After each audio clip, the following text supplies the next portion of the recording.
we are starting national income numericals. Remember इस chapter से confirm एक न्यूमेरिकल आता है.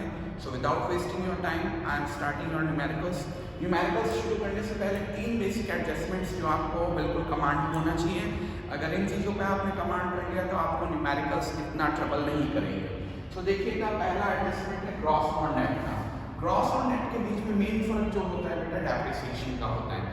ग्रॉस वाले फिगर में डेप्रिसिएशन शामिल होता है, नेट वाले फिगर में डेप्रिसिएशन शामिल नहीं होता है. अगर मैं कहूँ ग्रॉस और नेट में, ग्रॉस फिगर हमेशा नेट से बड़ा होगा, नेट फिगर हमेशा ग्रॉस से छोटा होगा.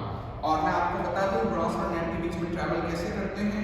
तो जब हम ग्रॉस से नेट पे जा रहे हैं बेटा, जब हम ग्रॉस से नेट पे जा रहे हैं, ग्रॉस फिगर से नेट फिगर पे जा रहे हैं, तो आपको डेप्रिसिएशन माइनस करना पड़ेगा.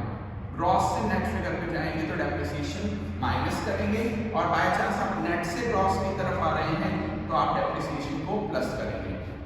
ये छोटा सा एडजस्टमेंट आपको ध्यान रखना है. ग्रॉस से नेट पे जा रहे हैं तो डेप्रिसिएशन माइनस होगा, नेट से ग्रॉस पे आ रहे हैं तो डेप्रिसिएशन प्लस होगा. दूसरा मेजर एडजस्टमेंट है डोमेस्टिक एंड नेशनल का. डोमेस्टिक फिगर में NFIA और NFTA यानी net factor income from abroad and net factor income to abroad, दोनों का एडजस्टमेंट नहीं किया होता है, या उनका फिगर अभी तक एक्सक्लूडेड है. और नेशनल इनकम के फिगर में, N वाले फिगर में NFIA और NFTA का फिगर जो होता है उसका एडजस्टमेंट हो चुका है. यानी NFIA net factor income from abroad and net factor income to abroad का एडजस्टमेंट हो चुका होता है. अगेन अब यहाँ पे जैसे मैं कहूँ कि डोमेस्टिक और नेशनल में कौन बड़ा होगा या कौन छोटा होगा, ये डिपेंड करता है कि क्वेश्चन में क्या चीज दे रखी है. अगर क्वेश्चन में NFIA गिवन है, अगर क्वेश्चन में NFIA गिवन है तो डोमेस्टिक और नेशनल में हमेशा बेटा नेशनल का फिगर बड़ा होता है. लेकिन अगर NFTA का फिगर दे रखा है, net factor income to abroad का फिगर दे रखा है, तो डोमेस्टिक और नेशनल में हमेशा डोमेस्टिक का फिगर बड़ा होता है.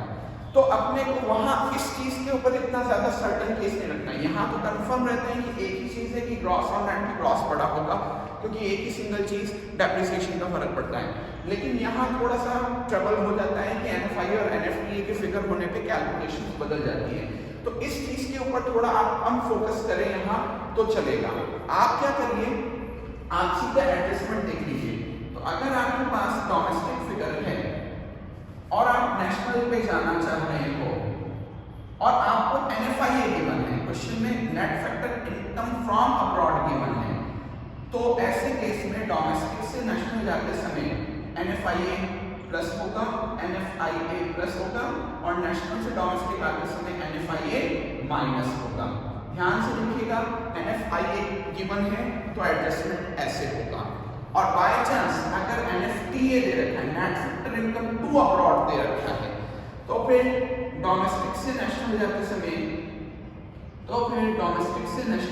समय बेटा NFTA माइनस होगा, NFTA माइनस होगा, और नेशनल से क्रॉस आते समय नेशनल से डोमेस्टिक आते समय NFTA प्लस होगा. बिल्कुल इनवर्स में था.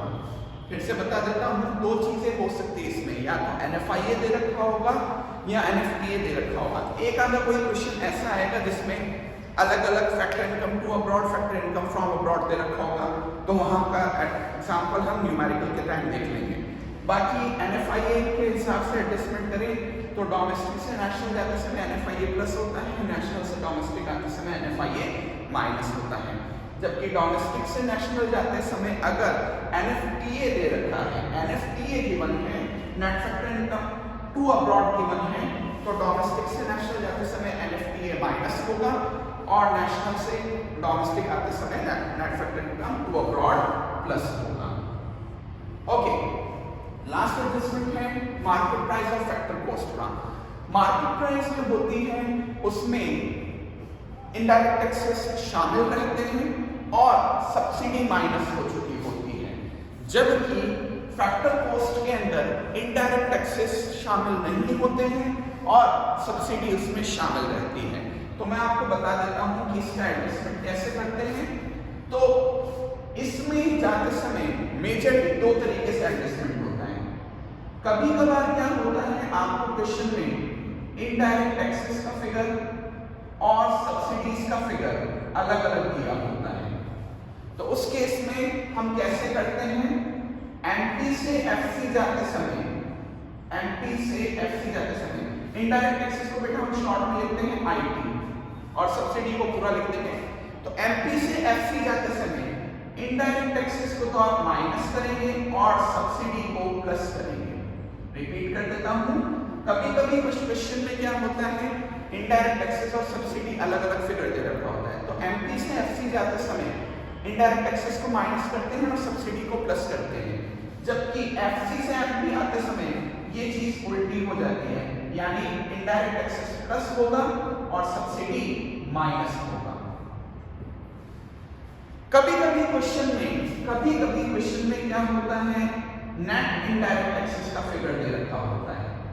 कभी-कभी किसी क्वेश्चन में ऐसा हो सकता है कि आपको सीधे नेट इनडायरेक्ट टैक्सेस का फिगर दे रखा होगा, तो फिर उस समय एडजस्टमेंट कैसे करते हैं, एमपी से एफसी जाते समय बेटा एनआईटी माइनस होता है, इस चीज को नेट इनडायरेक्ट टैक्सेस को हम बोलते हैं एनआईटी।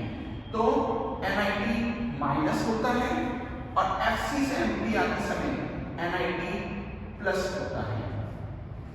एक चीज और है, मैं अपने पर्सनल हैबिट के हिसाब से क्या करता हूं, अगर मुझे क्वेश्चन में इनडायरेक्ट टैक्सेस और सब्सिडी अलग-अलग भी दिया होता है तो भी मैं उनको एक वे में एनआईटी में कन्वर्ट करके क्वेश्चन करता हूं। मैं ज्यादातर एनआईटी से क्वेश्चन को करने में बिलीव करता हूं या कंफर्टेबल हूं। ऐसे केस में अगर बाय चांस आपको एनआईटी का खुद का फॉर्मूला निकालना है तो एनआईटी का खुद का फॉर्मूला होता है बेटा आईटी माइनस सब्सिडी। तो आप देखेंगे जितने भी न्यूमेरिकल्स में आपको अटेम्प्ट कराऊंगा, मैं एनआईटी से जाने में बिलीव करता हूं। या तो डायरेक्टली एनआईटी क्वेश्चन में दिया होगा या फिर अगर एनआईटी नहीं है तो मैं आईटी और सब्सिडी के फिगर से आईटी माइनस सब्सिडी लगा के एनआईटी का फिगर निकालूंगा और एनआईटी के थ्रू ही क्वेश्चन को करूंगा। सो ये एडजस्टमेंट्स बेटा आपको तीनों एडजस्टमेंट्स बहुत अच्छे से देखने, बहुत छोटे से एडजस्टमेंट है। अगर इन तीन एडजस्टमेंट्स पे आपने कमांड कर लिया तो आप अपने क्वेश्चन में कहीं अटकोगे बिल्कुल नहीं। Thank you.